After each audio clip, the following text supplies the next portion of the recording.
chased my heart adrift and drifted home again.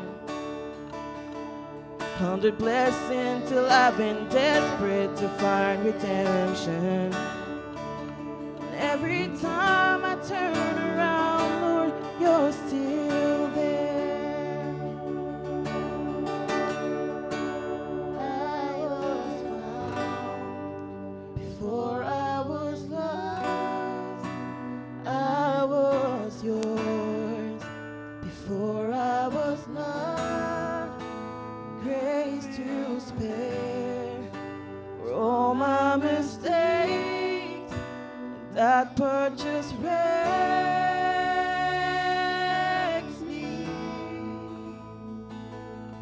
And I know I don't deserve this kind of love, but somehow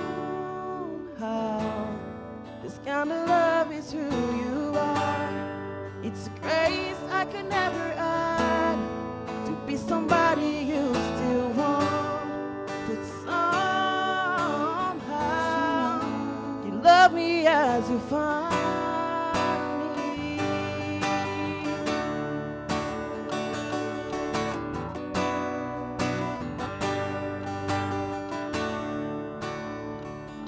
Qui suis-je pour que ta gloire veuille de ma louange?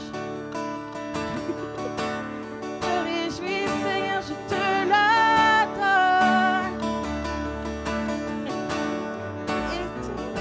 Et je suis sans voix au monde, mais tu désires mon cœur. Tu m'as eu ma vue avant que je naisse, m'acceptant par ta vie offerte pour mes fautes. Tu portes les marques et tout ça me dépasse.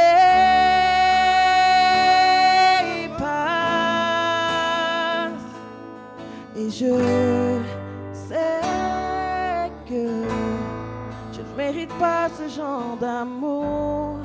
Pourtant, tu ne sais aimer autrement. Un oui en retour, indigent face à tant de grâce. Et pourtant, tu m'aimes tel que je suis.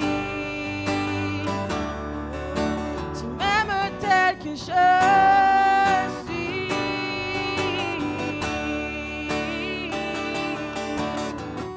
Si tu veux mon cœur, je ne résisterai pas, car ton grand amour est mon seul espoir. Me vie, tu m'aimes trop pour me laisser là.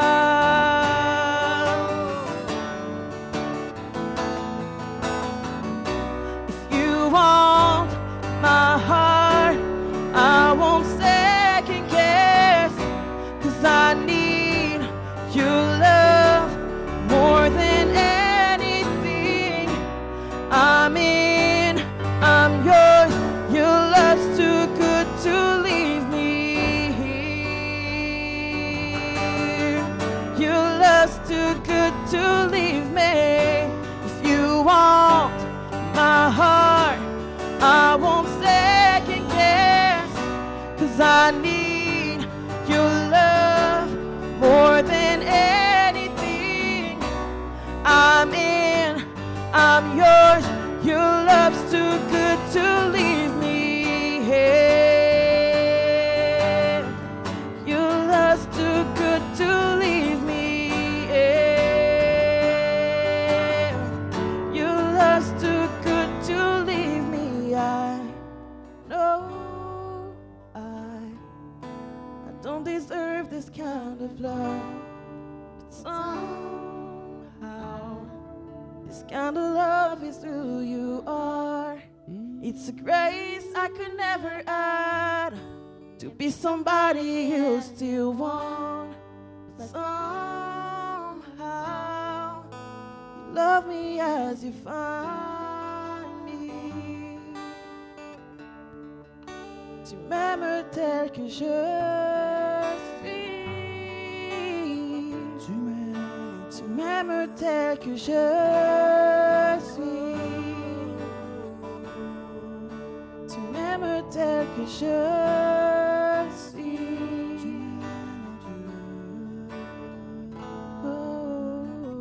Gloire à Dieu, Seigneur. Ce matin, nous venons tels que nous sommes devant toi, ô Jésus. Et Seigneur, merci parce que tu nous aimes tels que nous sommes. Alléluia. Mais tu dis, Saint, venez à moi simplement comme vous êtes, ouvrant vos cœurs et laissant ma parole, laissant mon esprit transformer. Oh, merci, Seigneur. Merci pour ton amour, Seigneur. Tu nous as aimés le premier.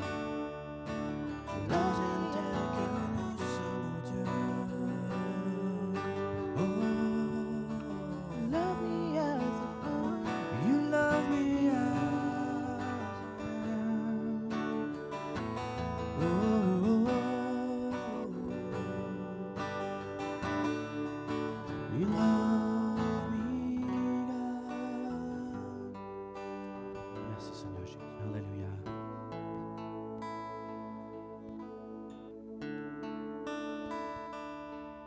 Gloire à Dieu. Dans quelques instants, on va revenir avec la louange. On a changé un petit peu la formule. Vous pouvez prendre vos places ce matin.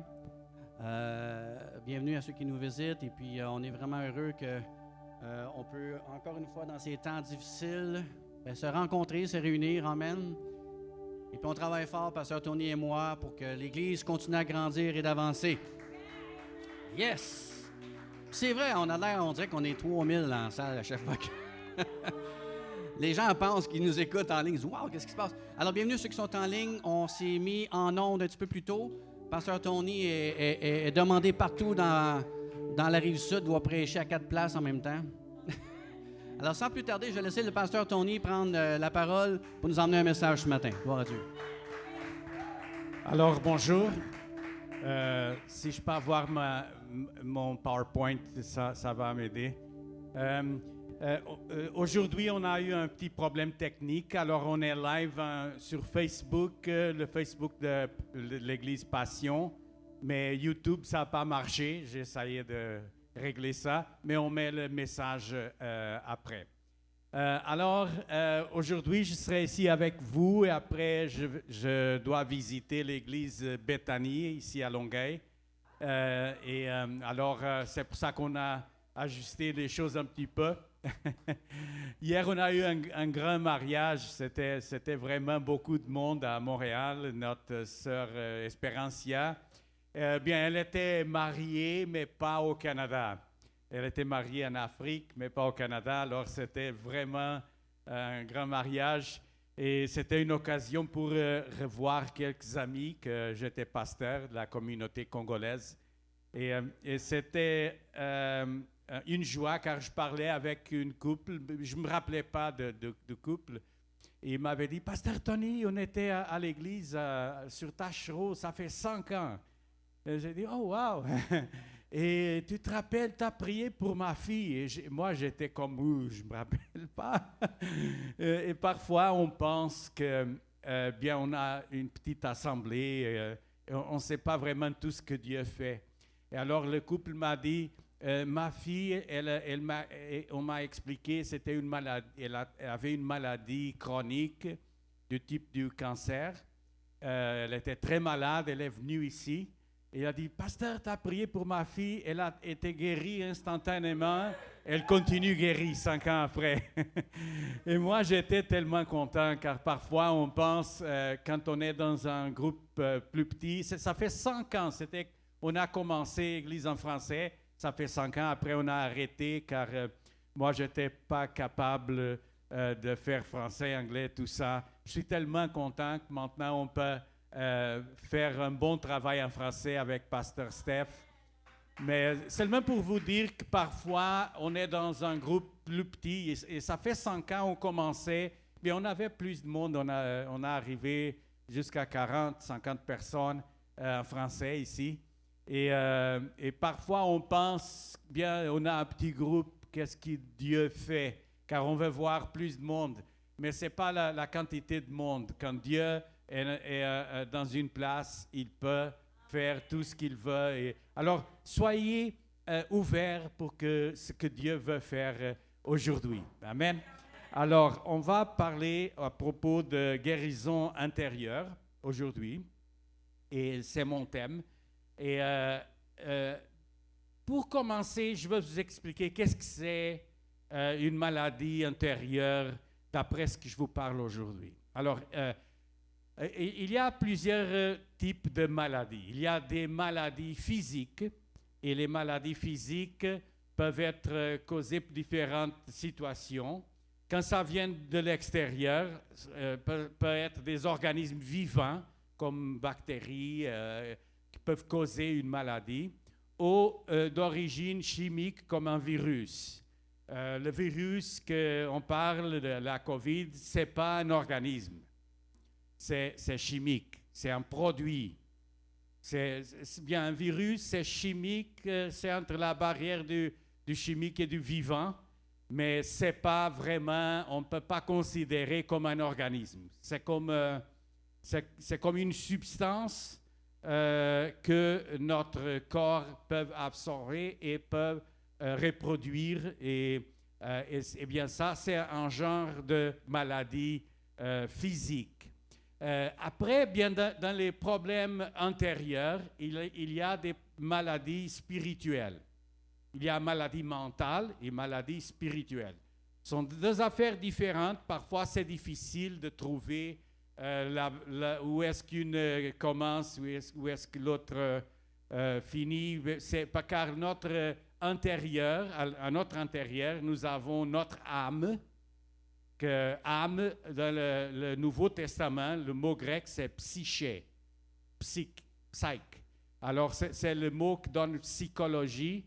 Ça vient de âme. Alors, l'âme, c'est notre capacité psychologique. Alors, ça, c'est l'âme. Mais plus à l'intérieur, il a l'esprit, notre esprit. Et alors, les problèmes spirituels peuvent être causés par plusieurs origines. Ça peut arriver aussi par un contagion. Aidez-moi avec mon français, ma grammaire c'est parfois terrible. Car, vous savez, je ne parle pas beaucoup français, j'écoute beaucoup, mais quand on écoute et on ne parle pas, j'écoute français toute la journée. Mais quand on ne parle pas, parfois c'est difficile à gérer les mots. Mais ça peut arriver aussi par problème de ton passé. Alors, le rejet, c'est une origine des problèmes intérieurs.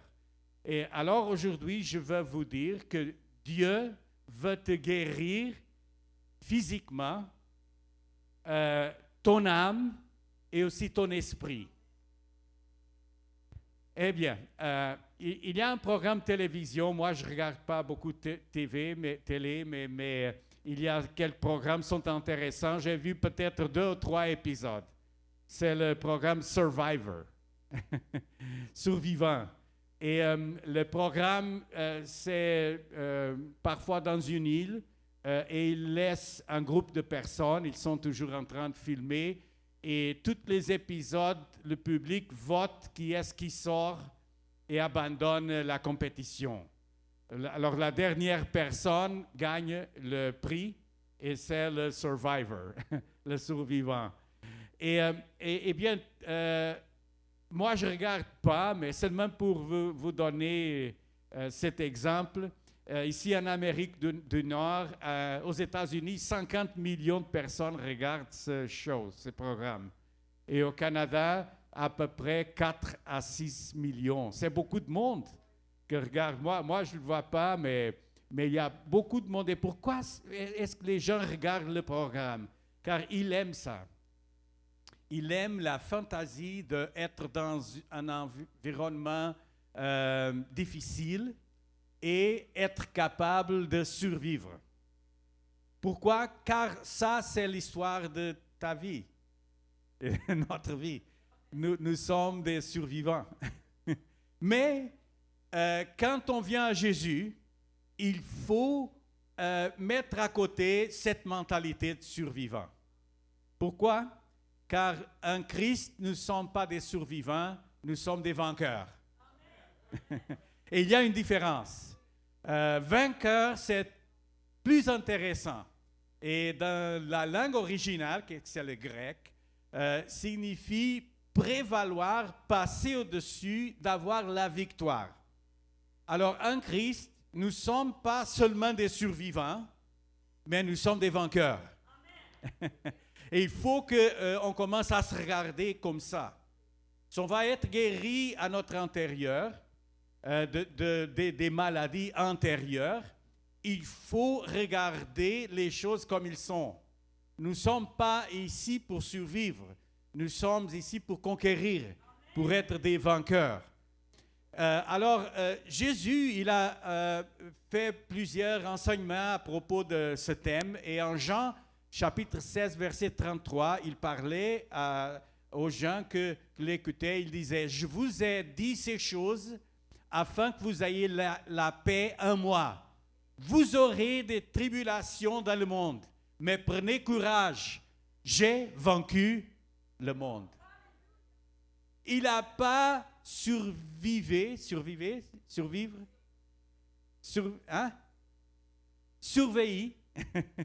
C'est le mot du verbe, c'est survaincre.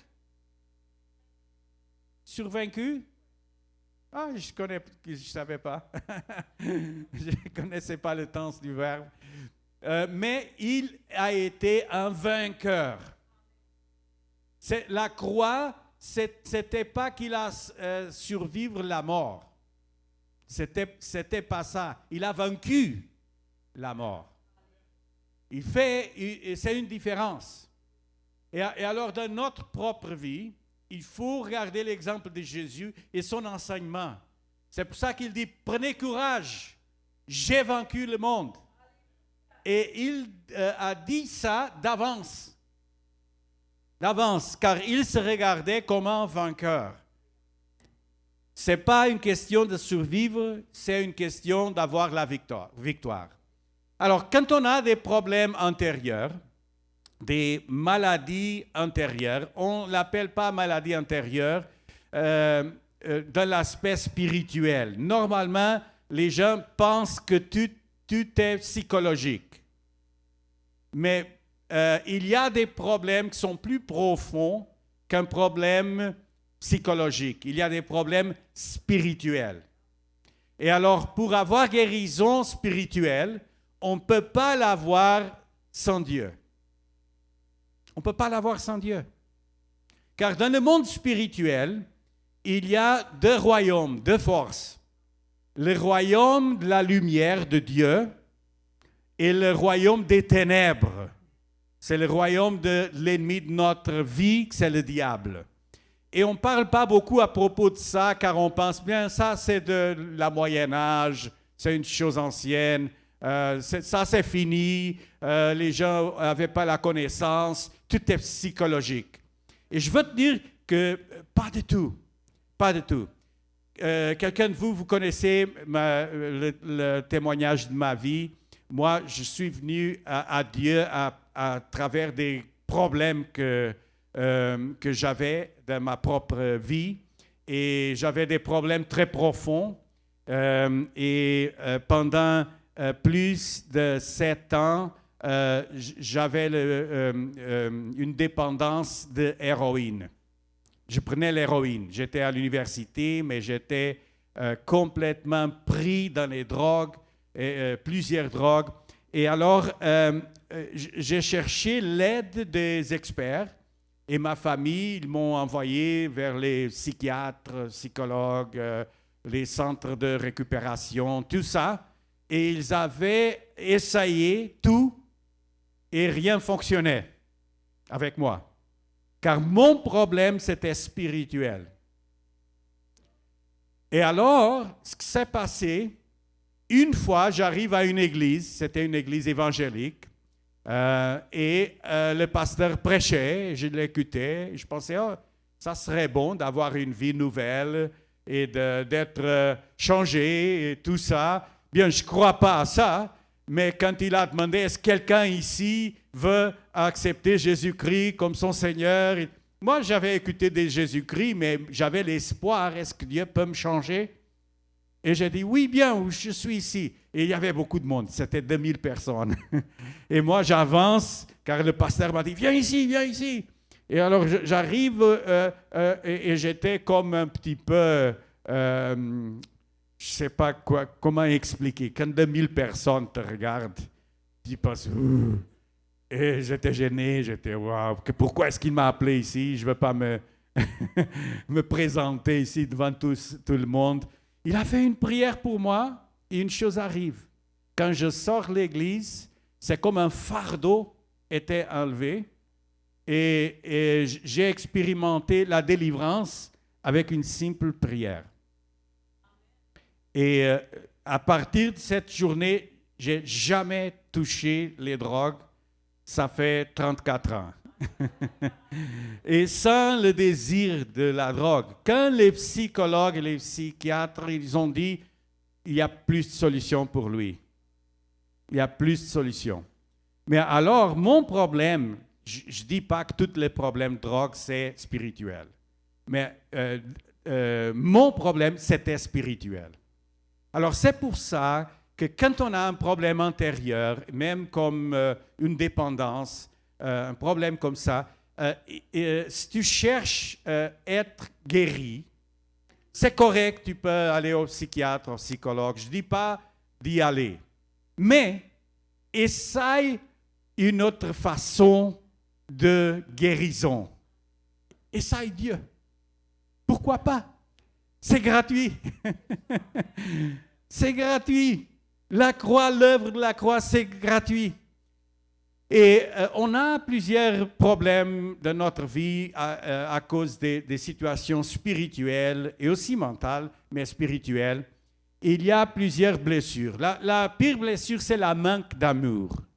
La manque d'amour. Et tous, nous avons besoin de guérison dans ce domaine-là. Et parfois, ce n'est pas la manque d'amour, mais c'est que l'amour souffre des problèmes.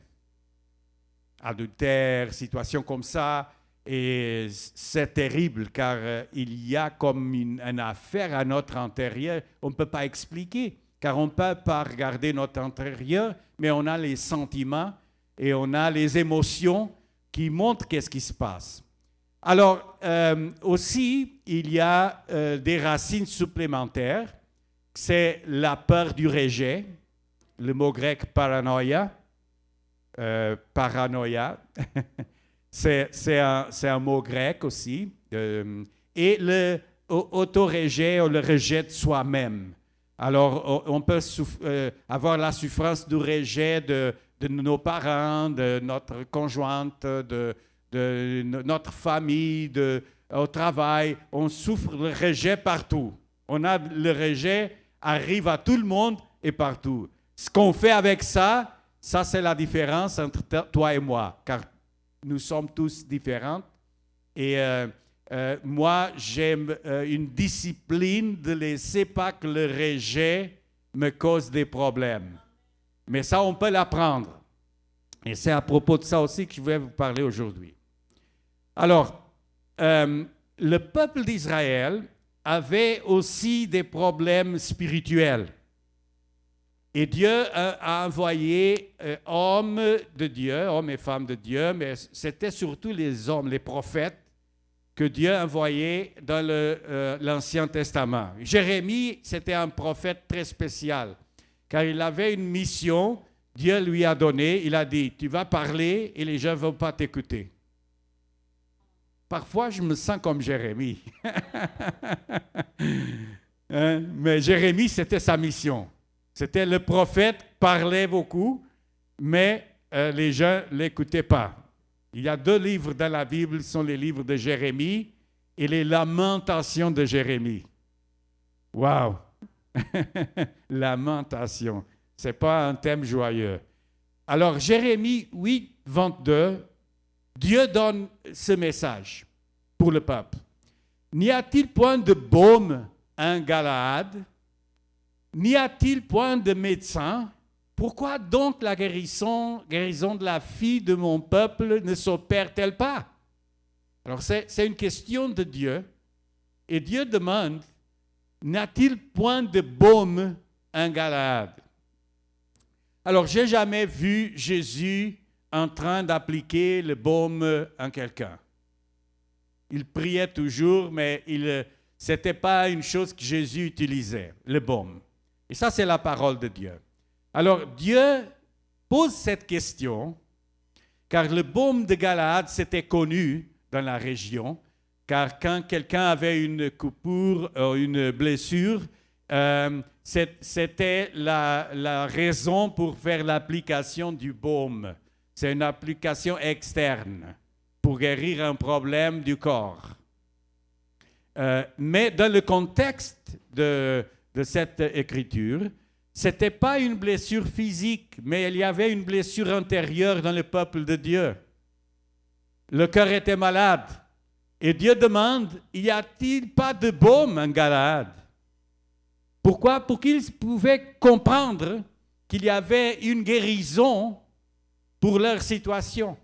Et je veux te dire n'importe quoi ce que tu sens maintenant, tes émotions, tes sentiments. S'il y a un problème de rejet, un problème du cœur, un problème de trahison, de l'amour qui était mis à côté, je veux te dire, il y a du baume à la parole de Dieu. C'est le baume de Galaad que Dieu présente comme une solution pour la guérison intérieure. Quelques chapitres plus tard, c'est des années plus tard, c'est en Jérémie 46, l'autre c'était Jérémie 8, alors 46 c'est après. Alors c'était plusieurs années plus tard, le thème revient. Et à travers Jérémie, Dieu parle au peuple de Dieu. Monte en Galaad et prends du baume, vierge fille de l'Égypte. En vain tu multiplies les remèdes, il n'y a point de guérison pour toi. Alors c'est des années plus tard, car ils n'ont pas répondu aux défis de Dieu. Ma question pour toi aujourd'hui, est-ce que tu es en train de répondre aux défis de Dieu? Ou tu laisses aller et tu penses, bien, je vais adresser cette situation plus tard. Je vais penser à ça plus tard. Oh, je vais penser à Jésus quand je suis 90 ans au moins. Car maintenant, j'ai la joie de vivre, je vais faire tout ce que je veux. Plus tard, quand je suis vieux, je vais penser à des choses de religion et Jésus et Dieu, tout ça. Ça, c'était ce que le peuple de Dieu a fait. Dieu avait quelques décades, on ne dit pas ça, quelques années avant, décennies, Dieu a dit, y a-t-il pas de baume à Galaad? Et ils n'ont pas répondu. Alors, décennies plus tard, je pense que c'est 30 à 40 ans plus tard, Dieu dit, mets-toi en marche, monte en Galaad. Monte en Galaad, prends du baume. Et il appelle les enfants de Dieu vierges filles de l'Égypte. Tu sais ce que ça signifie, fille de l'Égypte? L'Égypte, c'était des siècles avant. Quand le peuple de Dieu était en esclavage en Égypte, ils ont sorti. Et quand ils voyageaient vers la Palestine, on appelle la Palestine Israël, ils ont voyagé, tous ces voyages, ils ont sorti de l'esclavage vers la terre de la promesse. Alors, Dieu appelle filles de l'Égypte. Alors, c'est comme les descendants, c'est les gens qui ont entré dans la terre de la promesse. Car toute une génération était décédée dans le désert, mais les fils et les filles, ils ont rentré dans la terre de la promesse. Alors Dieu dit, en vain tu multiplies les remèdes. Tu as tout essayé. C'est comme quand tu as une douleur, tu peux essayer Tylenol, Advil, t'essayes ça, t'essayes ça, rien marche. Oxycodine, ça marche. Mais tu essayes tout et rien marche. C'est comme les gens qui disent, oh, pasteur, j'ai tout essayé. J'ai essayé les médecins, je suis allé à la sorcière, je suis allé à l'église Nouvelle Vie, et après j'ai essayé MCI, et après j'ai essayé le Centre Passion, Cité Passion. J'ai tout essayé. Bénin a prié pour moi, et j'ai tout essayé, ça ne marche pas. Et Dieu dit, tu multiplies tes recherches de guérison et rien marche pour toi. Alors, il faut faire une chose. Mets-toi en marche pour monter en Galaad. Et qu'est-ce que c'est Galaad dans l'esprit? Ce n'est pas Galaad, le local en Israël. C'est une affaire spirituelle. C'est la source du baume, la source de la guérison. Et la source de la guérison a un nom. Et son nom est Jésus. Jésus est la source de la guérison. Et Dieu veut prendre vos blessures, vos douleurs, et vos blessures et votre chagrin. Et il y a une promesse de Dieu. Dieu veut faire ça et il veut ta délivrance totale. Laisse-moi te donner un autre exemple. Lorsque il y a quelqu'un qui essaie d'échapper d'une persécution, on va imaginer qu'il y a des chiens qui chassent un fugitif. Et on a vu ça dans les films. Le fugitif arrive à une rivière et au lieu de passer la rivière, il commence à courir dans la direction, dans le sens de l'eau. Pourquoi? Pour que les chiens perdent la trace, l'odeur du fugitif. Tu comprends? Alors, parfois, c'est comme l'ennemi, il vient toujours nous trouver. C'est comme les chiens de l'enfer viennent contre toi. Tu sors d'une affaire pour rentrer dans un autre pire que l'affaire avant. C'est toujours pire. Et c'est comme une persécution. Quand tu dors, tu rêves de la persécution. Tu rêves qu'il y a quelqu'un qui te chasse. Et après, tu te réveilles, oh, c'est bien, personne ne me chasse. Mais l'ennemi est là. Mais ce que Jésus veut faire avec toi, ce qu'il fait avec toi, c'est que quand tu rentres dans la rivière de Dieu, l'ennemi perd complètement la trace de ta vie.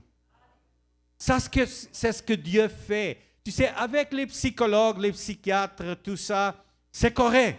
Tu peux avoir comme une petite victoire et tu peux survivre les situations et tu peux changer de médecin en médecin et de remède en remède. Allô? Mais quand tu expérimentes Jésus, il y a un changement. Car l'ennemi perd ta trace. Tu sais, je t'ai raconté un petit peu de mon témoignage. Quand j'étais délivré des drogues, pendant quelques années, je sentais de la part de Dieu, il faut que tu ne touches pas ça, il faut que tu ne touches pas ça. Alors, j'avais une collection de musique énorme.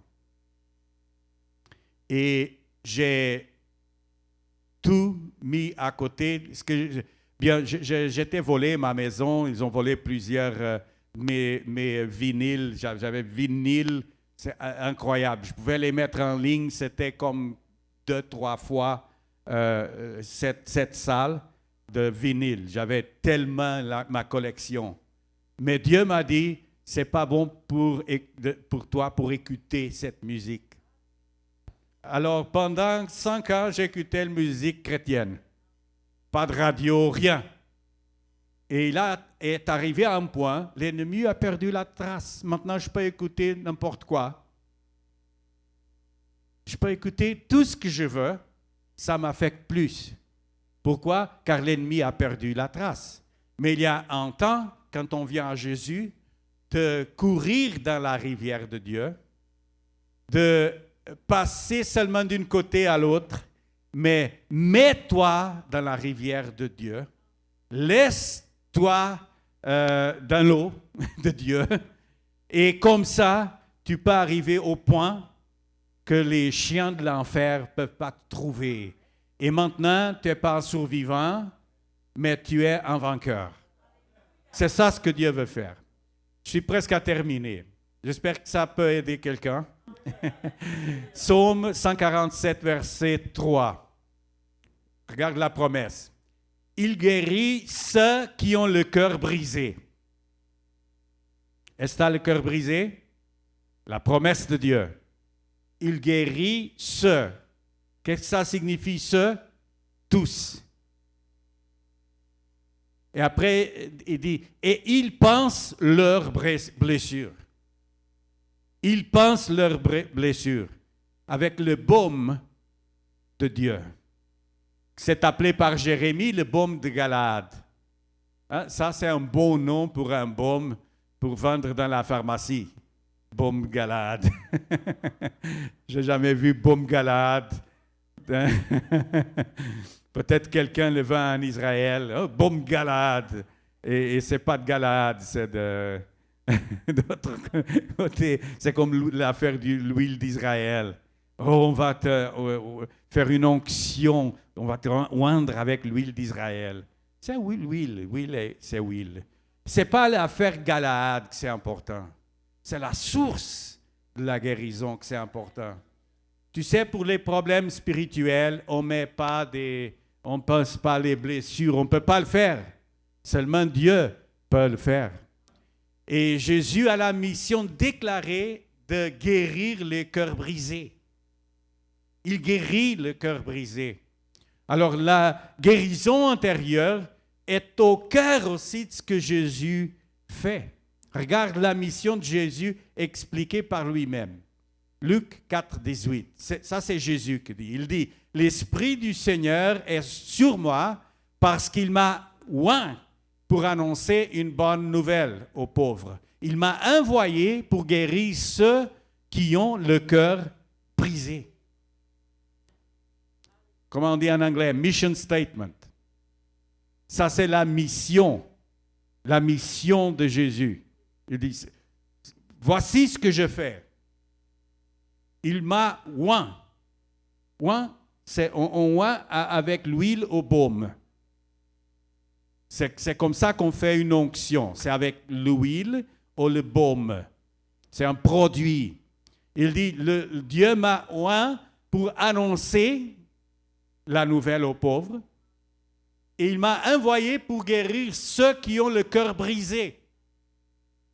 Alors, il peut guérir physiquement, il guérit aussi physiquement. Mais la mission principale de Jésus, c'est une mission au cœur brisé. C'est une mission à la guérison intérieure. J'ai eu mon cœur brisé à cause de mes artères. Comme ma vie, ce n'était pas très normal, j'ai mis beaucoup de choses dans mon corps et alors ça fait quelques années, toutes mes artères étaient un problème. Et alors mon cœur a eu des problèmes, j'ai fait des chirurgies, ils ont placé, j'ai 16 stents. C'est des petits morceaux de métal. J'ai tellement de métal à mon cœur, quand je passe à l'aéroport, ça sonne. Oui, oui. La dernière fois que j'étais ici à l'aéroport Pierre-Trudeau, je passe et l'alarme commence. Bring, bring, bring, bring. Ils viennent et la madame, elle passe ici et j'ouvre mon chemise et elle trouve. Je lui dis, regarde madame, j'ai 16 stents. Oh, God bless you, you can go. Je me sens bien, mais je sais quelle est l'affaire du cœur brisé. Mais le cœur brisé ici, c'est toutes ces opérations Mais le cœur humain, le cœur, l'âme, l'esprit, tout ça, on ne peut pas le toucher.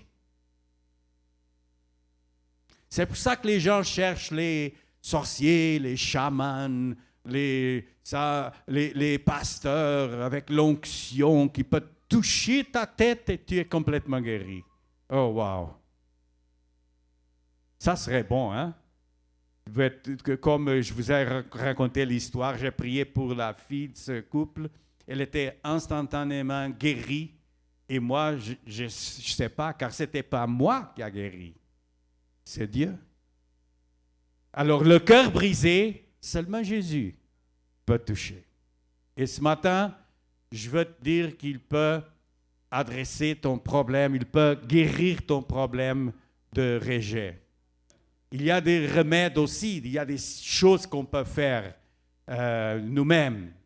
Et j'ai mis une liste, je ne vais pas aller sur toute la liste, mais tu peux la lire. Avoir une attitude enseignable, pardonner, oublier, repentance, réconciliation, délivrance. Il y a plusieurs choses qu'on peut faire nous-mêmes pour aller dans cette direction. Mais la guérison, c'est seulement Dieu qui peut donner. Et c'est quand de la profondeur de ton cœur, quand tu dis à Dieu, Dieu, guéris-moi. Les blessures de mon cœur sont trop fortes. Guéris-moi. Tu peux faire toutes les autres affaires. Et ça, c'est ce que la psychologie et les conseils chrétiens, tout ça, on peut faire pour toi. Mais la guérison vient de Dieu. Et la promesse est la suivante. Je pense que c'est mon dernier verset. Apocalypse 21, 4. Il essuiera toutes larmes de leurs yeux et la mort ne sera plus. Il n'y aura plus ni deuil, ni cri, ni douleur, car les premières choses ont disparu. Wow, ça c'est une bonne promesse. Ça, ce n'est pas une promesse pour ici. C'est une promesse pour après. Alors, est-ce qu'on peut l'expérimenter ici? Oui. On peut avoir accès partiel aux promesses de Dieu pour la vie éternelle. Ça, c'est pour la vie éternelle. Ça parle à propos du ciel. C'est presque à la fin de la Bible. Tu sais, quand j'étais un adolescent, j'avais l'habitude de lire de la littérature des policiers. Et parfois, je n'aimais pas le livre, alors j'allais jusqu'à la fin pour voir comment est-ce que l'affaire terminait. Je sautais chapitre 3 à 18, car c'est pas pour moi. Laisse-moi voir comment est-ce que ça a terminé. Je lisais le dernier chapitre et je mettais le livre suivant. Et regarde, peut-être tu n'as pas lu la parole de Dieu. C'est correct. Mais j'ai sauté vers la fin. Et ça, c'est important que tu connais ça. Ça, c'est la fin de tout. La fin de ton livre aussi. Ça, c'est ce que Dieu est en train de faire avec ta vie. Ni deuil, ni cri, ni douleur. Deuil, cri, douleur. Des choses qu'on fait quand on a des problèmes intérieurs. On est blessé. Tu sais, dans les couples, on peut se blesser beaucoup. Dans le contexte d'un couple. Pourquoi? Car quand on a amour, et l'amour souffre des problèmes et il y a le rejet, la blessure arrive. Alors, cette blessure peut être couverte, mais parfois elle est là. Et les symptômes arrivent. Et j'ai des nouvelles pour toi. Tu n'es pas différent du restant du monde. Tout le monde souffre des problèmes antérieurs, problèmes de rejet. Tout le monde. Il y a des gens qui manifestent plus les effets que les autres. Mais tout le monde a cette souffrance. Mais tu n'es pas un survivant, tu es un vainqueur. Et comme vainqueur, il faut que tu aies la confiance en Christ. Mais la confiance en Christ. Et je termine ici. Nous pouvons être sûrs que Dieu désire que nous soyons spirituellement, physiquement et mentalement libres. Jésus est la guérison totale, physique, mentale et spirituelle. Alors, cherche Dieu et demande à Dieu qu'il te guérit. Demande, quand je dis demande, c'est pas demander, c'est pas guéris-moi. Non, c'est pas ça. Sois humble. Approche Dieu avec ton cœur. Il regarde ton cœur, car la mission de Jésus, c'est guérir les cœurs. C'est guérir les cœurs. Il veut te guérir complètement. Alors Dieu est Dieu avec toi. Il était prophétisé avec un nom, Emmanuel. Dieu avec nous. C'est ça ce qui signifie. Ce n'est pas un nom d'une fille ou d'un homme, Emmanuel, mais c'est un mot qui signifie Dieu est avec toi. Alors, fais confiance en Dieu. Dieu est avec toi. Parfois, il paraît qu'il t'a abandonné, mais il ne t'abandonne jamais. J'avais encore un autre verset, je pensais que j'étais fini, mais à Matthieu 4, à propos de Jésus, regarde ce qu'il disait à propos de Jésus. Sa renommée se répandit dans toute la Syrie. Je ne sais pas si tu connais le map de la région, la carte. C'est Israël, la Syrie, c'est loin. C'est comme il disait, si tu es ici à Montréal, c'est « Oh, sa renommée, ça a expandi à Toronto. » C'est loin. C'est pas que tu... C'est tout un voyage. Et on lui amenait tous ceux qui souffraient de maladies, de douleurs de divers genres, des démoniaques, des lunatiques, des paralytiques, et il les guérissait. Regarde la liste. La liste commence avec des démoniaques. Qu'est-ce que c'est un démoniaque? C'est quelqu'un avec une maladie spirituelle. On n'a pas... je ne suis pas allé dans cette direction, mais les gens qui sont possédés des démons, c'est un problème spirituel. Alors, première situation dans le groupe, démoniaque. Deuxième, lunatique. Qu'est-ce que c'est un lunatique? C'est quelqu'un qui a un problème mental. C'est différent. Démoniaque, lunatique. Lunatique, ça vient du mot luna, la lune, mais c'était un mot qui s'était appliqué aux maladies mentales. Alors, spirituel, mental, et après, des paralytiques, en troisième place. Alors, l'esprit, l'âme et le corps. Alors, ce verset explique la mission de Jésus. Et ça finit avec ces 4 mots. Et il les guérissait. Et il les guérissait. Qui? Tous les problèmes. Toutes sortes de problèmes. Et il venait de loin. Peut-être tu es venu ici aujourd'hui, tu es loin de Dieu. Je ne connais pas tout le monde.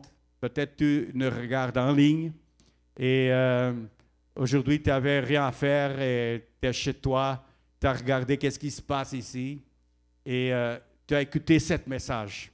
Je veux te dire, Dieu a guérison pour toi. Il y a du baume en Gilead. Il y a du baume. Cette semaine, je vais enseigner à propos de guérison antérieure toute la semaine en anglais à 9 heures. Je fais comme une petite méditation de 10 minutes et je vais enseigner à propos de ça. Mais Dieu veut te guérir aujourd'hui.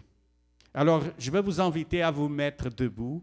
Et on est presque en train de finir. Je vais appeler Pasteur Steph pour venir ici et finir. Je vais avoir un petit mot de prière avec vous. Et après, Pasteur Steph doit faire comme il sent dans son cœur. Mais aujourd'hui, si tu as une maladie intérieure, tu ne sais pas qu'est-ce qui se passe. Peut-être c'est seulement, tu as la crainte, tu as peur de l'avenir. Tu ne sais pas comment expliquer. Et ça peut avoir différentes sources. il veut finir et guérir cette situation. Il ne veut pas que tu continues à crier, à pleurer, à être dans cette situation. Mais Dieu t'aime et il peut te toucher ce matin. Alors Seigneur, je prie pour tout le monde qui est ici au Centre Passion, à Cité Passion. Seigneur, aussi les gens qui nous regardent en ligne. Et Seigneur, tu connais nos cœurs, toutes les situations, toutes les blessures. Et aujourd'hui, Seigneur, je vais te demander ta grâce, ta faveur sur notre vie. Viens guérir nos cœurs, Seigneur. Amène-toi la guérison intérieure, Seigneur, au nom de Jésus. Et Dieu, nous ne sommes pas seulement des survivants, mais nous sommes des vainqueurs, plus que vainqueurs, en Christ. Et alors, Seigneur, que le baume du Saint-Esprit vienne ce matin pour guérir toutes les blessures, Seigneur, toutes les coupures de notre cœur, Seigneur. Viens, Seigneur, avec ta guérison et change nos vies. Au nom de Jésus. Au nom de Jésus. Amen.